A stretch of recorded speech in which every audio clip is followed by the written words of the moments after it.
দুটো হাইলো পিকনিকে মেন মেনুতে থাকবে এই তো আর 150 रुपए में तेरे को रशियन चाहिए क्या?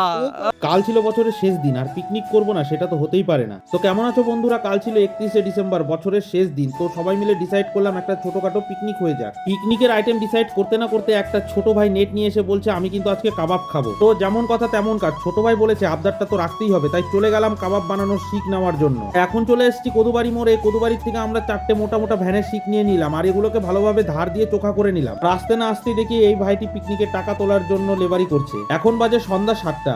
এইদিকে আমাদের পিকনিকের সেটআপটা কিন্তু পুরোপুরিভাবে রেডি হয়ে গেছে আর কিছুক্ষণ পর থেকেই কিন্তু মাংস রান্না করার মশলাপাতিগুলো রেডি করা হচ্ছিল। আর এইদিকে আমি চালটাকে ভালো করে ধুয়ে ভাতটা কিন্তু চাপিয়ে দিলাম। ভাতটা রেডি হয়ে গেছে, এবার এটাকে নামিয়ে মাঠটা গেলে নিতে হবে। আর এইদিকে আমাদের চিকেন কাবাবটা রেডি হচ্ছে। সবাই মিলে দেখো বসে বসে চিকেন কাবাব বানাচ্ছে। একদিকে বানানো হচ্ছিল চিকেন কাবাব আর অন্যদিকে জোর কদমে মাংস কষানো চলছিল। তোমরা কে কে কষানো মাংস খেতে ভালোবাসো একটা কমেন্ট করে দিয়ে যাও। এখন বাজে রাত 1টা, সবার খাওয়া দাওয়া কমপ্লিট আর নাচতে নাচতে দেখো সবাই হাঁপিয়ে গিয়েছে। অনেক রাত হয়ে গিয়েছে তাই বাড়ি চলে আসলাম। তো বাই বাই, দেখা হবে পরবর্তী ব্লগে।